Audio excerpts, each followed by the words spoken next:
అందరికీ మరణాత మరణాత మహిమస్వరం కార్యక్రమం వీక్షిస్తున్న దేవుని పిల్లలైన మీ అందరికీ ప్రభు నామములో శుభములు కలుగును గాక. ప్రతిరోజు ఇదే సమయమునకు ఈ కార్యక్రమం వీక్షించి దైవాశీర్వాదములు పొందండి.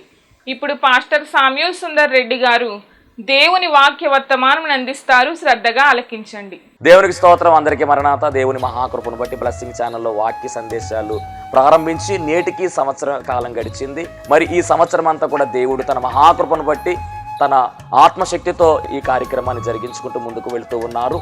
చాలా సంతోషము. దీనికి సహకరించినటువంటి బ్లెస్సింగ్ ఛానల్ యాజమాన్యం వారికి, అలాగే వీక్షకులకు, అలాగే విశ్వాసులైనటువంటి మీ అందరికీ, అలాగే మా కొరకు ప్రార్థన చేస్తున్నటువంటి మీ అందరికీ కూడా ప్రత్యేకమైనటువంటి వందనాలు తెలియజేస్తున్నాను. మరి రాబోయే రోజుల్లో కూడా అద్భుతమైనటువంటి పరిచర్య జరగడానికి మీ అనుదిన ప్రార్థనలో మా కొరకు జ్ఞాపకం చేసుకుని ప్రార్థించండి. అలాగే మీ కొరకు కూడా మా అనుదిన ప్రార్థనలో మేము ప్రార్థన చేస్తూ ఉంటాము. ఒకవేళ మీకు ఈ కార్యక్రమం ఆశీర్వాదకరంగా ఉండి ప్రేరేపణ కలిగినట్లయితే కనుక మీ ప్రోత్సాహాన్ని అందించండి. ఈ కార్యక్రమాన్ని దయచేసి ముందుకు వెళ్ళడానికి సహకరించవలసిందిగా దేవుని పేరట తెలియజేస్తూ ఉన్నాను. దేవుడు మిమ్మల్ని బహుగా ఆశీర్వదించును గాక. ఆమేన్. దేవునికి స్తోత్రం. అందరికీ మరణాత.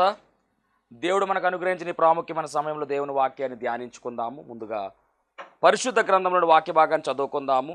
అపోస్తుల కార్య గ్రంథము 16వ అధ్యాయము 15వ వచనం చదువుకుందాం. అపోస్తుల కార్య గ్రంథము 16వ అధ్యాయం 15వ వచనం. ఆమె ఇంటి వారును బాప్తిసం పొందినప్పుడు ఆమె, నేను ప్రభువునందు విశ్వాసము గలదానినని మీరు ఎంచితే నా ఇంటికి వచ్చి ఉండుడని వేడుకొని మమ్మను బలవంతము చేసెను. చిన్న ప్రార్థన చేసుకుందాము. అందరూ కూడా ప్రార్థనలో ఏకీభవించండి. మహాపరిశుద్ధుడా, మహాగణుడా, మహిమ గలదేవా, ప్రేమ స్వరూపి, దయగల యేసు క్రీస్తు ప్రభువాని ఘనమైన నామానికి వందనాలు, స్తోత్రాలు తండ్రి. ఈ ప్రాముఖ్యమైన సమయంలో ప్రభువా, కొద్ది నిమిషములు నీ బిడ్డలతోనూ నాతోనూ మీరే మాట్లాడి మహిమ పొందుకోమని. నీ మాటలో శక్తి ఉన్నది, నీ మాటలో బలము ఉన్నది, ప్రభావం ఉన్నది కనుక అట్టి మహిమ కలిగినటువంటి నీ మాటలను ప్రభువా మాకు వినిపించుమని త్వరగా పెండ్లి కుమారుడుగా రానయ్యున్న యేసుక్రీస్తు వారి నామములో అడిగి వేడుకొనుచున్నాను పరమ తండ్రి. ఆమెన్. దేవనామమున మీ ఎల్లరికూ శుభములు కలుగునుగాక. ఆమెన్. అందరూ బాగున్నారా? చాలా సంతోషం, చాలా సంతోషం. దేవుని మహాకృపను బట్టి మరి ఒక పర్యాయం దేవుని వాక్యాన్ని అందించడానికి దేవుడిచ్చిన ఈ అవకాశాన్ని బట్టి దేవునికే మహిమ కలుగును గాక. ఆమేన్. మరి ఈరోజు ఒక అద్భుతమైనటువంటి వాక్య వర్తమానాన్ని విందాం. ఇక్కడ మనం పరిశీలన చేసినట్లయితే కనుక అపోస్తుల కార్యములు అనేటటువంటి ఈ గ్రంథము 28 అధ్యాయాలతో మనకు కనబడుతుంది. చాలా అద్భుతమైనటువంటి కార్యములు, అపోస్తుల కార్యములు. ఎందుకు ఇంతలా చెబుతూ ఉన్నానంటే, మత్తయి సువార్త, మార్కు సువార్త, లూకా సువార్త, యోహాను సువార్త, 4 సువార్తలు. ఆ తర్వాత అపోస్తుల కార్యాల తర్వాత పత్రికలు వస్తాయి. రోమా పత్రిక, 1 కొరింథీ పత్రిక, 2 కొరింథీ పత్రిక, అలా లైన్గా పత్రికలు. అంటే క్రొత్త నిబంధన గ్రంథాన్ని మనం పరిశీలన చేస్తే 27 పుస్తకాలు ఉన్నటువంటి క్రొత్త నిబంధనలో 4 సువార్తలు, అనగా 4 పుస్తకాలు, అవి 4 సువార్తలు.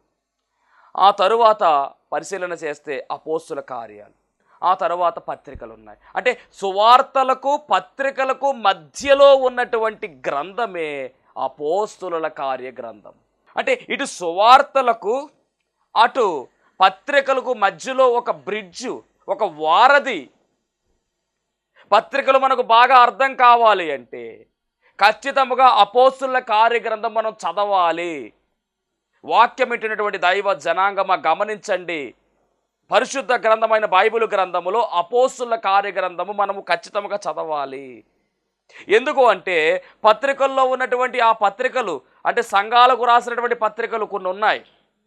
ఈ సంఘాలు ఎలా ఏర్పడ్డాయో మనకు తెలియాలంటే అపోస్తుల కార్యగ్రంథాన్ని మనము చదవాలి. పౌలు గారు రాసినటువంటి పత్రికలు మనం పరిశీలన చేస్తూ ఉన్నప్పుడు ఆయన ఏ పాయింట్లు రాశాడో లేదా ఏ కోణములో రాశాడో మనకు అర్థం కావాలంటే ఖచ్చితంగా అపోస్తుల కార్యగ్రంథములో దాని కీ ఉంది. ఈ 28 అధ్యాయాలు కూడా మనం జాగ్రత్తగా చదవవలసిన వారమై ఉన్నాం. అంత మాత్రమే కాదండి, సంఘము ఏ విధముగా ఆవిర్భవించింది, సంఘము ఏ విధముగా బలం పొందుకుంది, శక్తిని పుంజుకుంది, సంఘము ఎలా ఏర్పడింది, అపోస్తుల బోధ ఎలా ఉంది, అపోస్తులు ఎలా పనిచేశారు, ఇవన్నీ కూడా అపోస్తుల కార్యగ్రంథములో స్పష్టంగా దేవుడు రాయించాడండి. కాబట్టి మరి ఈ గ్రంథాన్ని చదవాలి. ఎలా చదవాలంటే ఏదో చదువుకి వెళ్ళిపోవడం కాదు, ధ్యానము చేస్తూ చదవాలి. వచనము వచనము అర్థం చేసుకోవాలి. అర్థం కాకపోతే మరలా ఇంకొకసారి చదవాలి. ప్రార్థన చేసుకొని చదవాలి. ప్రార్థనాపూర్వకంగా చదవాలి. పరిశుద్ధాత్మ తండ్రిని ఆహ్వానించుకుని చదవాలి. పరిశుద్ధ గ్రంథములో ఉన్నటువంటి మాటలు మనకు అర్థం కావాలంటే పరిశుద్ధాత్మ తండ్రి సహాయము కావాలి. ఖచ్చితంగా అర్థమవుతాయి. కాబట్టి అంత విలువైనటువంటి ఈ గ్రంథములో ఈరోజు ఒక విలువైనటువంటి స్త్రీ గురించి మనం మాట్లాడుకుంటూ ఉన్నాం. ఇక్కడ మూలవాక్యంగా చదివినటువంటి భాగము అపోస్తుల కార్యగ్రంథం 16వ అధ్యాయము 18వ వచనం మనం చూచాం. 15వ వచనం చదువుకుందాం. ఆమెయు ఆమె ఇంటి వారును బాప్తిస్మం పొందినప్పుడు ఆమె, నేను ప్రభువునందు విశ్వాసము గలదానని మీరు ఎంచితే నా ఇంటికి వచ్చి ఇండుడని వేడుకొని మమ్మను బలవంతము చేసెను అని పౌలు గారు చెప్తూ ఉన్నారు. ఎవరు ఈమె? ఈమె రక్షణ పొందుకుంది. ఈమె ఇంటి వారు కూడా రక్షణ పొందుకున్నారంట. అంత మాత్రమే కాదు, పౌలు గారిని, శీల గారిని, అలాగే తిమోతి గారిని, అంత మాత్రమే కాదు, గమనించాలి, ఇక్కడే లూకా గారు కూడా ఉంటారు. అంటే వీళ్ళందరినీ కూడా ఒక స్త్రీ ఏమంటుందంటే, మీరు మా ఇంటి దగ్గర ఉండాలి, మీ సువార్త పరిచర్య మా ఇంటి దగ్గర నుంచి వెళ్ళాలి అని ఈమె బ్రతిమలాడుకుంటుందంట, వేడుకుంటుందంట.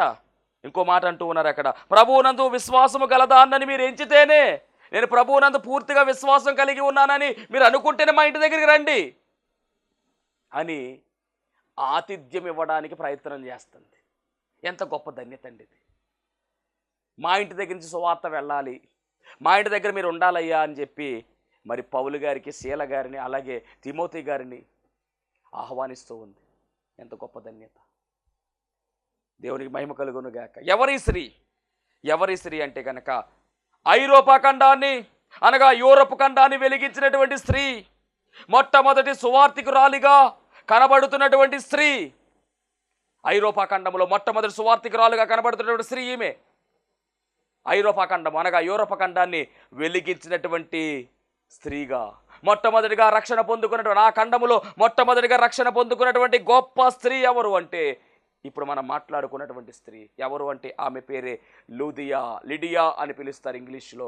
లూదియా. లూదియా అనేటటువంటి మాట మనం పరిశీలన చేస్తే, లూదియా అనేటటువంటి మాట పరిశుద్ధ గ్రంథం బైబిల్ గ్రంథములో ఎక్కడా కనపడదు. ఒకే ఒక సందర్భములో మనం చూస్తూ ఉన్నాం ఈ మాట. లూకా సువార్త 16వ అధ్యాయములో 14వ వచనము, 15వ వచనం, 40వ వచనంలో మాత్రమే ఈమె పేరు కనబడుతూ ఉంది. లూదియా అనేటటువంటి పేరు 3 సార్లు మాత్రమే, 3 వచనాల్లో మాత్రమే రాయబడింది. కానీ గమనించాలి, ఒక అద్భుతమైనటువంటి ధ్రువతారగా వెలిసినటువంటి ఈమె ఒక అద్భుతమైనటువంటి సువార్థికురాలుగా ఈమె కనబడుతూ ఉంది. ఆకాశంలో నక్షత్రము వలె దేవుని సువార్త చేసేటటువంటి వారి గురించి దేవుడు ఇచ్చినటువంటి సాక్ష్యములో ఒక సాక్ష్యం అది. దేవుని పనిలో వాడబడేవారు ఎలా ఉంటారు? ఆకాశంలో జ్యోతులను పోలి ఉంటారు. మరి అలాంటి ఒక జ్యోతి ఎవరు అంటే ఈ లూదియా. కాబట్టి ఈమె పేరు ఏమిటి అంటే లూదియా. అర్థం ఏమిటంటే దివిటి అని అర్థము. ఈమె వెలిగించబడింది. అంత మాత్రమే కాదు, అనేక మందిని వెలిగించినటువంటి గొప్ప దివిటి, ఉన్నతమైనటువంటి దివిటియే ఈ లూదియా. ఆమె గురించి ఈరోజు మనం మాట్లాడుకుంటూ ఉన్నాం. ఈమె ఎవరు అంటే కనుక ఈమె తొయితైరా పట్టణస్థురాలని రాయబడింది బైబిల్ గ్రంథములో. తొయతైరా అనేటటువంటి పట్టణానికి చెందినటువంటి ఈమె తొయితైరా పట్టణస్థురాలు. ఈమె చేసే వ్యాపారం గురించి కూడా బైబిల్ గ్రంథం రాయబడింది. 14వ వచనం, 16-14 అపోస్తుల కార్యగ్రంథం. అప్పుడు లూదియాయను దైవభక్తి గల యొక్క స్త్రీ వినుచుడెను, ఈమె ఓదారంగు పొడిని అమ్ము తొయితైరా పట్టణస్థురాలు. ఏమమ్ముతుందండి ఈమె? ఓదారంగు పొడి అమ్మేటటువంటి ఒక వర్తకురాలు, వ్యాపారస్తురాలు. అసలు మరి గమనించాలి, ఓదారంగు పొడి అమ్మడము. అసలు ఓదారంగు పొడి అంటే ఏంటి గమనించాలి. ఇది చాలా ఖరీదైనటువంటి పొడి అండి. ఇది ఓదారంగు. ఇది సముద్రములో ఉన్నటువంటి ఆల్చిప్పల్లోంచి ఒక రకమైనటువంటి ఆల్చిప్పను అరగదీయగా వచ్చేటటువంటి పౌడర్. ఇది చాలా ఖరీదండి. ఇది సాధారణంగా ఉండేటటువంటి వ్యక్తులు ఈ పౌడర్ వాడరు, ఈ ఓదారంగు పొడి వాడరు. ఓదారంగు వస్త్రపు బట్టలు వేసేటటువంటి వారు అనగా రాయల్ ఫ్యామిలీస్, గొప్పవారు, ధనికులు, రాజులు, వాళ్ళు వాడేటటువంటిది ఇదంతా కూడా. రాజవంశీకులు వాడేటటువంటి వారు వాళ్ళు వాడుతూ ఉంటారు. మనకి ఓదారంగు వస్త్రాలు ఉంటాయి. లోకాసు వార్తలో ధనవంతుడు వేసుకుంటాడు, ధనవంతుడు లాజర్లో ఓదారంగు వస్త్రాలు. అంటే వాళ్ళు అంటే ఎక్కువ మరి ధనికులు మాత్రమే వాడేటటువంటి పొడి ఈమె అమ్మేది. అంటే గమనించాలి, అంటే ఈమె కూడా ఎలాంటి ఆమె అంటే ఈమె కూడా ధనవంతురాలు అయి ఉన్నదనే విషయాన్ని మనం గమనించాలి. ఈమె తొయితైరా పట్టణానికి చెందినటువంటి ఆమె, కానీ ఎక్కడ ఈమె వ్యాపారము చేస్తుంది అంటే కనుక ఫిలిప్పీ పట్టణంలో వ్యాపారం చేస్తూ ఉంది. కాబట్టి గమనించాలి, ఫిలిప్పీ పట్టణము, ఈ ఫిలిప్పీ పట్టణము ఎలాంటి పట్టణము అంటే కనుక ఇది మాసిదోనియా అనేటటువంటి ప్రాంతానికి ముఖ్య పట్టణం. ఇది చదువుదాం 12వ వచనం, అపోస్తల కార్యగ్రంథం 16వ అధ్యాయం 12వ వచనం చదువుకుందాం. మాసిదోనియా దేశములో ఆ ప్రాంతమునకు అది ముఖ్య పట్టణము ఏది అంటే కనుక ఫిలిప్పీ పట్టణం. కాబట్టి మేము త్రోయను విడిచి ఓడ ఎక్కి తిన్నగా సుమిత్రకేసునకును మరునాడు నేపోలికినికి అక్కడ నుండి ఫిలిప్పీకి వచ్చితిమి. మాసిదోనియా దేశములో ఆ ప్రాంతమునకు అది ముఖ్య పట్టణము, రోమియుల ప్రవాస స్థానమై ఉన్నది. అంటే ఈ ఫిలిప్పీ పట్టణం ఎలాంటిది అంటే కనుక ఒక క్యాపిటల్ సిటీగా కనబడుతూ ఉంది, ముఖ్య పట్టణముగా కనబడుతూ ఉంది. అంత మాత్రమే కాదు, ఇది రోమియుల యొక్క ప్రవాస స్థానముగా కనబడుతూ ఉంది. అంటే ఒక రకంగా చెప్పాలంటే వ్యాపారము జరిగేటటువంటి ప్రాంతం అండి ఇది, ఒక కేంద్రీకృతమైనటువంటి ప్రాంతం ఇది. మాసిదోనియా దేశానికి ఇది ముఖ్య పట్టణము, క్యాపిటల్ సిటీ మాసిదోనియాకి ఈ ఫిలిప్పీ పట్టణం. అంత మాత్రమే కాదండి, మిలిటరీ క్యాంపెయిన్ ఇక్కడ ఉండేది. మరి ఈ ఫిలిప్పీ పట్టణానికి ఈ పేరు ఎలా వచ్చింది అంటే కనుక మనందరికీ బాగా తెలుసు.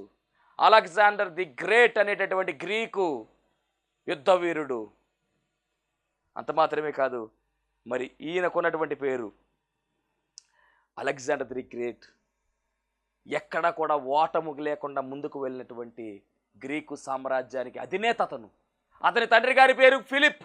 ఆ పేరు మీద ఈ పట్టణానికి ఫిలిప్పీ పట్టణం అనేటువంటి పేరు వచ్చింది. చరిత్ర చాలా గొప్పగా ఉంది దీని గురించి. అలాగే పట్టణం కూడా చాలా సుందరమైనటువంటి పట్టణం అంట, చాలా సుందరమైనటువంటి పట్టణం. అంత మాత్రమే కాదు, వ్యాపార రీత్యా కూడా చాలా అభివృద్ధి చెందినటువంటి పట్టణము. మరి ఇలాంటి పట్టణములో మరి ఎక్కువ ధనికులు ఉండేటటువంటి ఏరియాగా ద రిచెస్ట్ ఏరియా అని చెప్పి దీన్ని పిలుస్తూ ఉంటారు. అంటే ధనికులు ఎక్కువగా ఉండేటటువంటి ప్రాంతం ఇది, సంపన్నులకు ఉండేటువంటి ప్రాంతం ఇది. అలాంటి ఐరోపా ఖండములో మరి గమనించాలి, పౌలు గారు స్థాపించినటువంటి మొట్టమొదటి సంఘము కూడా ఫిలిప్పీ అనేటటువంటి పట్టణంలో స్థాపితమైంది. ఈ ఫిలిప్పీ పట్టణ సంఘము కూడా ఎక్కడ స్థాపితమైందంటే కనుక గమనించాలి, మరి ఈ యొక్క లూదియా అనేటటువంటి ఆమె యొక్క నివాస స్థానము దగ్గరే ఇది స్థాపించబడింది. చూసారు ఎంత చరిత్ర ఉందో. మరి ఈ ఫిలిప్పీ పట్టణం గురించి మనం పరిశీలన చేస్తే పౌలు గారు ఫిలిప్పీ పట్టణానికి ఎందుకు వెళ్ళాడు, మాసిదోనియా దేశానికి ఎందుకు వెళ్ళాడు ఆయన అంటే ప్రయాణము చేశాడండి ఆయన. అపోస్తల కార్యగ్రంథం పరిశీలన చేస్తే చాలా అమూల్యమైనటువంటి విషయం ఏమిటంటే పౌలు గారి సువార్త పరిచర్య దండయాత్ర అయింది. సువార్త దండయాత్ర చేశాడు ఆయన, అనగా ఆయన ప్రయాణాలు చేశాడు, మిషనరీ యాత్ర చేశాడు. ఎన్ని చేశాడు అంటే కనుక దాదాపుగా లెక్క పెట్టుకుంటే 3 మిషనరీ యాత్రలు మనకు కనబడతాయి. 3 మిషనరీ యాత్రలు. చాలా అద్భుతమైనటువంటి పరిచర్య. పౌలు గారి పరిచర్య మామూలు పరిచర్య కాదు. అద్భుతంగా దేవుడు పౌలు గారిని వాడుకున్నారు. ఆయన పరిచర్య కాలినడకన చేశాడు, అలాగే ఓడలో ప్రయాణం చేసి ఆయన పరిచర్య చేశాడు. దేశాలు వెళ్ళాడు. ఖండాంతర సువార్త చేసినటువంటి గొప్ప వీరుడు, యోధుడు, శూరుడు ఎవరు అంటే అపోస్తలుడైన పౌలు. ఒకప్పుడు సౌలుగా ఉండేటటువంటి వాడు. సౌలుగా ఉన్నటువంటి సమయంలో క్రైస్తవులు లేకుండా చెయ్యాలి అని కంకణం కట్టుకుని బయలుదేరాడు. దమస్కు అనేటటువంటి ప్రాంతం గుండా వెళుతూ ఉంటే దేవుని యొక్క దర్శనము ఆయన చూచాడు. క్రైస్తవులు లేకుండా చేయడానికి ప్రయత్నం చేసేటటువంటి ప్రయత్నంలో ఆయన తాకీదులు సిద్ధం చేయించుకుని బయలుదేరాడు. కానీ మార్గ మధ్యలో దేవుడు జోక్యం చేసుకుని మాట్లాడాడు. ఆయనకు ఉన్నటువంటి ఆ యొక్క మత పిచ్చిని తొలగించి వేశాడు. ఆ మత పొరలన్నీ కూడా రాలిపోయాయి. మార్గమైనటువంటి యేసుక్రీస్తు ప్రభువు వారి గురించి పని చేయాలి, నిజమైనటువంటి దేవుడు ఆయనే అని సత్యాన్ని గ్రహించుకున్నాడు. ఏ నోటితో అయితే క్రైస్తవైన లేకుండా చేస్తానని ఆయన ముందుకు వెళ్ళాడు, అదే నోటితో చెప్తున్న మాట ఏమిటో తెలుసా? బ్రతుకుట క్రీస్తే, చావైతే లాభము అన్నట్లుగా. బ్రతుకుంటే దేవుని సేవే చేయాలి, చనిపోతే గొడవే లేదు, ఆయన దగ్గర ఉండవచ్చు. అదండి పౌలు గారి మారిన విధానం. వాక్యం ఇట్టిన దేవుని బిడ్డలారా, నా భర్త మారట్లేదు, త్రాగుడనే వ్యసనములో మునిగిపోయాడు, నా బిడ్డ మారడం లేదు, వ్యసనాలతో ఉన్నాడు, దుష్ట సాంగత్యములో ఉన్నాడు, అయ్యో నా బిడ్డ బ్రతుకు మారట్లేదు, అయ్యో నా భర్త మారట్లేదు అని నువ్వు ఆందోళన పడుతూ ఈ వాక్యం వింటున్నావేమో, నీకోసమే ప్రభువు మాట్లాడుతున్నాడు. తల్లి, చెల్లి, అక్క, నీకోసమే ప్రభువు మాట్లాడుతున్నాడు. సౌలును మార్చినటువంటి ఆయనే నీ వారిని కూడా మార్చగలడు. అయ్యో నేను దేవుణ్ణి నమ్ముకున్నాను, కానీ నా భర్త మారట్లేదు, నేను నిజమైన దేవుణ్ణి తెలుసుకుని మందిరానికి వెళుతున్నా కానీ నా భర్త రావట్లేదు. రాత్రి అయితే ఆయన మరి మందు కొట్టుకు వెళ్ళిపోతున్నాడు, వ్యసనాల్లోకి వెళ్ళిపోతూ ఉన్నాడు, లోకములో మునిగిపోతూ ఉన్నాడు, దుష్ట సాంగత్యంలో ఉన్నాడు, చెడు వ్యసనాల్లో బలైపోతూ ఉన్నాడు, నా భర్త మారట్లేదు అయ్యో అని ఆందోళన పడుతూ ఉన్నావు, చింతిస్తూ ఉన్నావు. అలా ఉండి ఈ వాక్యం వింటుంటే ప్రభు నీతోనే మాట్లాడుతున్నాడు. తల్లి, ఒకప్పుడు సౌలు కూడా గమనించాలి, సౌలుగా ఉన్నటువంటి కాలములో చాలా వ్యతిరేకత, కానీ అలాంటి వాడిని దేవుని సువార్త పరిచర్యకు దేవుడు వాడుకున్నాడు, మార్పు ఇచ్చేశాడండి. కాబట్టి మనము సేవిస్తున్న దేవుడు ఎలాంటి వారినైనా మార్చగల సామర్థ్యం కలిగిన దేవుడు యేసుక్రీస్తు ప్రభువారు. ఉన్నతమైనటువంటి దేవుడు ఆయన, అద్భుతాలు చేసేటటువంటి దేవుడు ఆయన, ఎలాంటి వారినైనా మార్చివేయగల సామర్థ్యం కలిగిన దేవుడు యేసుక్రీస్తు ప్రభువారు అయ్యున్నాడు. కాబట్టి నీ భర్త జీవితంలో కూడా ఖచ్చితంగా మార్పు లభిస్తుంది, ఖచ్చితంగా దేవుడు మారుస్తాడు. ఎందుకంటే ఆయనే మార్చే దేవుడై ఉన్నాడు. మారాని మధురంగా మార్చిన దేవుడు, వట్టి నీటిని ద్రాక్షరసంగా మార్చిన దేవుడు మనము సేవిస్తున్నటువంటి దేవుడు. ఏదైనా చేయగలడు, ఏ కార్యమైనా చేస్తాడు ఆయన. దేవునికి మహిమ కలుగునుగాక. గమనించాలి, ఈ పౌలు గారు ఒకప్పుడు సౌలుగా ఉన్నాడు, ఇప్పుడు పౌలుగా మారి దేవుని సువార్త పరిచర్యలో సువార్త దండయాత్రలు చేస్తూ ఉన్నాడు. అలా చేసినటువంటి దండయాత్రలో మొదటి మిషనరీ యాత్ర అద్భుతంగా చేశాడు ఆయన. దాదాపుగా 1500 మైళ్ళు ప్రయాణము చేశాడు. 1500 మైళ్ళు 2 సంవత్సరాలు పట్టిందండి ప్రయాణం చేయడానికి. అది మొదటి సువార్త యాత్ర. రెండవ సువార్త యాత్ర మనం పరిశీలన చేసినట్లయితే కనుక దాదాపుగా 3 సంవత్సరాలు ప్రయాణం చేశాడు. 2800 మైళ్ళు. ఎంత రికార్డ్ అండి ఇది. దేశాలు ఖండాంతర సువార్త అన్నారు దీన్నే. ఆసియా ఖండములో ఉన్నటువంటి ఆయన ఐరోపా ఖండములో ఉన్నటువంటి ఖండానికి వెళ్ళడం, ఐరోపా ఖండములో ఉన్నటువంటి లూదియా అనేటటువంటి ఆమెను వెలిగించడం, అక్కడతో ఆగిపోలేదు, ఆమె కుటుంబ సభ్యులను వెలిగించడం అక్కడతో ఆగిపోలేదు. ఆ ప్రాంతం వారందరూ కూడా వెలిగించబడ్డారు. నిజమైనటువంటి వెలుగు ఆయనే అనే సత్యాన్ని గ్రహించుకునే విధముగా వారి కన్నులను తెరిపించిన గొప్ప సువార్త చేశాడు అపోస్తలుడైన పౌలు. ఎంత గొప్ప ధన్యత, ఎంత గొప్ప యోగ్యత. అలా వెళ్ళినటువంటి ప్రయాణము రెండవ మిషనరీ యాత్ర దాదాపుగా 3 సంవత్సరాలు. ఆ క్రమంలోనే మనం గమనిస్తే కనుక 15వ అధ్యాయం నుంచి 18వ అధ్యాయం 22వ వచనంలో కూడా రెండవ సువార్త యాత్ర జరుగుతుంది. ఈ రెండవ సువార్త యాత్రలో అపోస్తలుడైన పౌలు దేవుడిచ్చిన దర్శనం ద్వారా మరి మాసిదోనియా అనేటటువంటి ప్రాంతానికి వెళ్ళడం, మాసిదోనియా ప్రాంతంలో అడుగుపెట్టి అది ముఖ్య పట్టణముగా ఉన్నటువంటి ఫిలిప్పి పట్టణానికి వచ్చాడండి. ఇప్పుడు ఫిలిప్పి పట్టణానికి వచ్చిన తర్వాత మరి ఈయన పని ఏమిటంటే దేవుని వాక్యం చెప్పాలి. ఆ కాలంలో సున్నగోగులుండి, అంటే సమాజ మందిరాల్లో కూడుకునేవారు జనులందరూ కూడా చక్కగా వాక్యాన్ని అందించేవారు. కానీ ఫిలిప్పి పట్టణంలో సమాజ మందిరము లేదు, ఎందుకంటే అక్కడ యూదులు తక్కువగా ఉన్నారు. ఒక అన్యురాలు, దైవభక్తి కలిగినటువంటి ఆమె దేవుని వాక్యము ద్వారా ప్రభావితమైంది. దేవుని వాక్యము ద్వారా ఆమె హృదయము తెరవబడింది. వెంటనే రక్షణ భాగ్యములోనికి వచ్చింది. తాను మాత్రమే కాదు, తన ఇంటి వారిని కూడా, నేను నా ఇంటి వారిని యెహోవాను సేవించదమని యెహోషువ చెప్పిన రీతిగా తాను మాత్రమే రక్షణ పొందుకోవడం కాదు, కానీ తన ఇంటి వారు కూడా అందరూ రక్షింపబడాలని చెప్పి ఆమె ముందుకు వెళ్ళింది, అందరినీ కొనసాగించింది, అద్భుతం జరిగింది. దేవునికి మహిమ కలుగునుగాక. ఎంత అద్భుతం అంటే ఇది. అంటే ఈమె రక్షింపబడినటువంటి ఆమెగా కనబడుతుంది. ఇప్పుడు ఈమెలో ఉన్నటువంటి లక్షణాలు మనం పరిశీలన చేస్తే, మొట్టమొదటిగా దైవభక్తి కలిగినటువంటి స్త్రీ.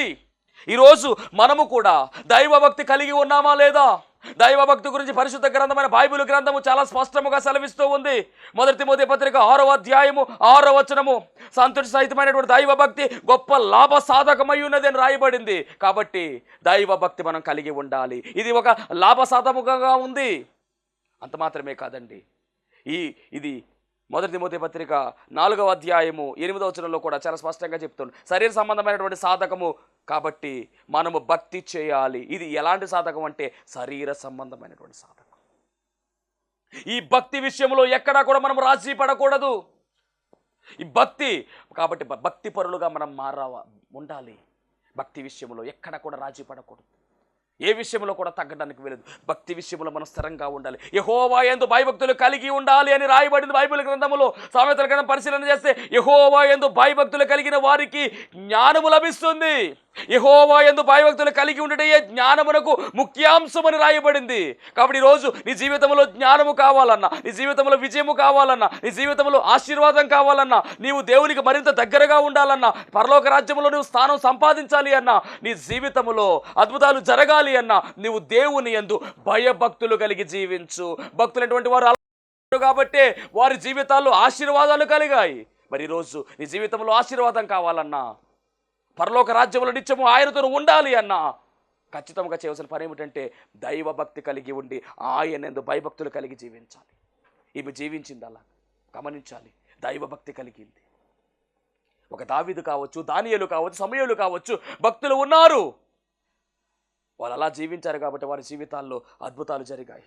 అంత మాత్రమే కాదు, దేవుని వాక్యాన్ని వినుచున్నట్టుగా రాయబడింది అపోస్తల కార్యాలు 16:14. మరి పౌలు గారు చెబుతూ ఉంటే వాక్యం వింటూ ఉంది. కాబట్టి దేవుని వాక్యాన్ని వినేవారముగా మనం ఉండాలి. చాలా మంది నిర్లక్ష్యం చేస్తూ ఉన్నారు ఈ కాలములో. దేవుని వాక్యం ప్రకటిస్తూ ఉంటే సెల్ ఫోన్ చూసుకున్న చాలా మంది ఉన్నారు. దేవుని వాక్యం ప్రకటిస్తుంటే బయటికి వెళ్ళి వాళ్ళు చాలా మంది ఉన్నారు. కానీ గమనించాలి, దేవుని వాక్యం ప్రకటిస్తున్నప్పుడు చాలా జాగ్రత్తగా దేవుడు నాతో ఏం మాట్లాడతాడని చెప్పి వినాలి. వినేవారంగా మనం ఉండాలి. దేవుని వాక్యాన్ని చాలా శ్రద్ధ కలిగి మనం వినాలి. ఈమె వింటూ ఉంది.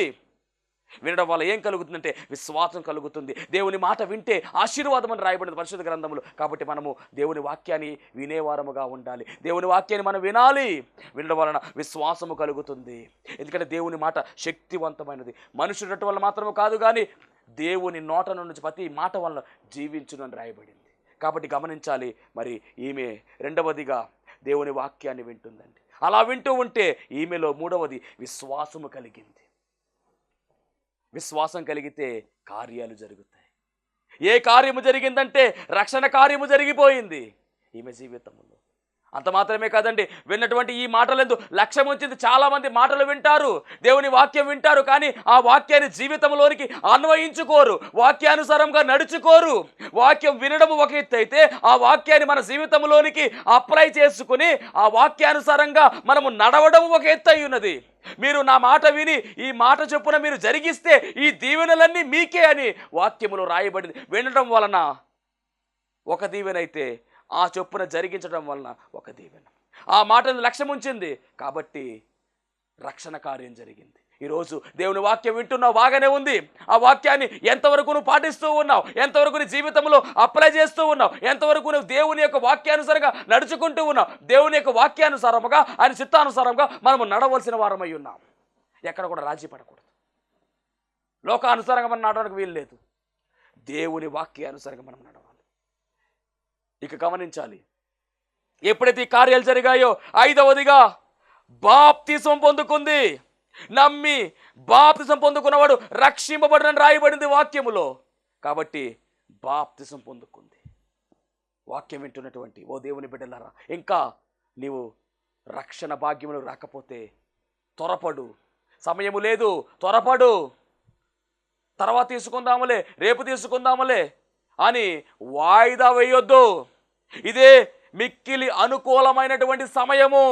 ఇదే రక్షణ కార్యము జరిగే దినము కనుక ఈరోజే బాప్తిస్మలోనికి రా.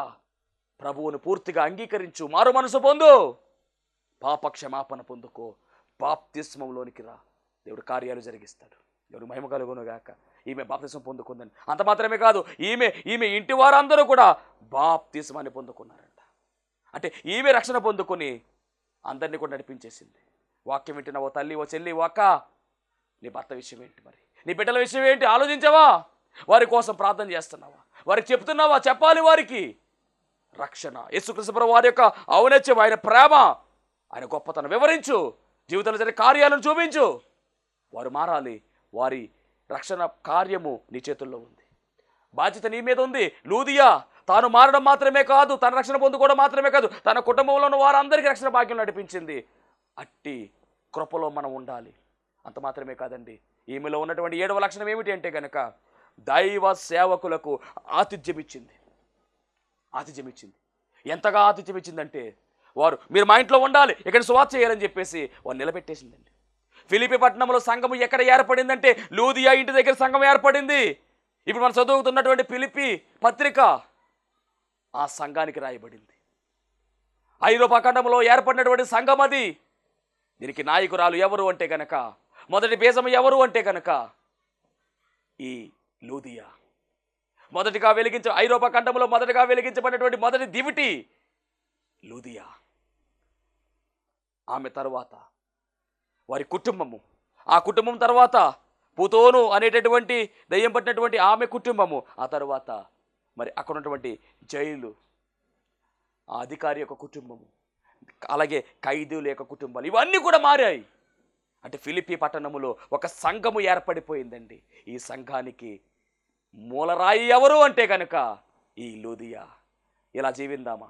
లూదియా వలె మనము జీవించాలి. మనం అనేక మందిని వెలిగించవలసిన వారమై ఉన్నాము. అట్టి వెలిగింపులోనికి దేవదేవుడు మనందరినీ కూడా నడిపించునుగాక. ఆమేన్. మహోన్నతుడా, నీకు వందనాలు, స్తోత్రాలు ప్రభువా. ఈ ప్రాముఖ్యమైన సమయంలో తండ్రి, ఇదిగో నాయన, విత్తబడినటువంటి వాక్యము ద్వారా రావాల్సినటువంటి దీవెనలు సమృద్ధిగా నీ బిడ్డలకు దయచేయండి. లూదియా నాయన ఏ విధముగా అయితే ప్రభువా వెలిగించబడి అనేక మందిని వెలిగించిందో తండ్రి, అట్టి రీతిగా నీ సువార్త పరిచర్యలో ప్రభువా మేము కూడా వెలిగించమని, అనేక మందిని వెలిగించే ధన్యత భాగ్యము దయచేసి నడిపించమని దేవా. ఇదిగో నీ బిడ్డలు ప్రభువా ఎంతో ఆశతో ఈ వాక్యాన్ని విని ఉన్నారు. వారి జీవితంలో ఉన్నటువంటి బాధలు, బలహీనతలు, ఇబ్బందులు, ఇరుకులు, అప్పుల బాధలు ఇవన్నీ తొలగించండి తండ్రి. భర్త మారలేదని, బిడ్డలు మారలేదని ప్రభువా ఎంతగానో తండ్రి తలడిల్లిపోతున్నటువంటి తల్లులు ఈ ప్రార్థనలో ఏకీభవిస్తున్నారు కనుక వారి జీవితంలో ప్రభువా గొప్ప మార్పును, గొప్ప విడుదల కార్యమును జరిగించి మీరు మహిమ పొందుకోమని ప్రార్థనకు జవాబును గ్రహిస్తూ ఉన్న యేసుక్రీస్తు వారి నామములో అడిగి వేడుకొనుచున్నాం పరమ తండ్రి. ఆమేన్. అందరికీ మరణాత. దేవునికి స్తోత్రం. అందరికీ వందన మరణాత తెలియజేస్తూ ఉన్నాను. మరణాత మహిమస్వరం అనే ఆధ్యాత్మిక కార్యక్రమాన్ని వీక్షిస్తున్న మీ అందరికీ కూడా మరి ఒక పర్యాయము ప్రభు పేర వందన మరణాత తెలియజేస్తూ ఉన్నాను. మరి ఈ కార్యక్రమము ఎంతో ఆశీర్వాదంగా ఉందని, ఈ కార్యక్రమం ద్వారా ఎన్నో మేలు పొందుకున్నామని మరి మీరు అందరూ కూడా ఫోన్ కాల్ చేస్తూ ఉన్నారు. చాలా సంతోషము. ఎన్నో అద్భుత ఆశ్చర్యకార్యాలు దేవాదేవుడు ఈ కార్యక్రమం ద్వారా జరిగిస్తూ ఉన్నారు. దేవుని నామమునికి మహిమ కలుగునుగాక. మరి మీరు చూస్తున్నటువంటి ఈ యొక్క షెడ్ గురించి గతంలో మీకు చెప్పడం జరిగింది. యజమానుడు మరి దీన్ని బేరం పెట్టారని చెప్పేసి, దీన్ని తీసుకుంటే ఇక్కడ ఆరాధన జరుగుతుంది, లేకపోతే మనం బయటికి వెళ్ళాలనేటువంటి పరిస్థితిని మీకు చెప్పినందుకు చాలామంది మరి సహకరించారు. కొంతమంది మరి అమౌంట్ పంపించడం జరిగింది, అలాగే ప్రార్థన చేయడం జరిగింది. దేవుని మహాకృపను బట్టి పంపించినటువంటి కొంత అమౌంట్ మరి యజమానుడికి కట్టడం జరిగింది. ఇంకా చాలా అమౌంట్ మనము వారికి ఇవ్వాల్సి ఉంది కనుక మరి ఈ కార్యక్రమాన్ని వీక్షిస్తున్నటువంటి మీకు ఎవరికైనా కనుక ప్రేరేపణ కలిగినట్లయితే కనుక మరి మీ వంతు సహకారాన్ని అందించండి. ఈ దీన సేవకునికి మీ యొక్క సహకారం అందించి ఈ సేవను మరి ముందుకు వెళ్ళేలాగా సహకరించవలసిందిగా ప్రభు పేరు తెలియజేస్తూ ఉన్నాను. మీకు ఎవరికైనా కనుక మరి ప్రేరేపణ కలిగినట్లయితే కనుక స్క్రీన్ మీద కనపడుతున్నటువంటి ఆ నెంబర్కి ఫోన్పే చేయండి, లేదా ఫోన్ చేసినట్లయితే కనుక నేనే స్వయంగా మాట్లాడతాను. మీ సహకారాన్ని అందించండి. ప్రభు పనిలో మీరు కూడా పాలి భాగస్తులు కావాల్సిందిగా ప్రభు పేరు తెలియజేస్తున్నాను. అందరికీ మరణాత.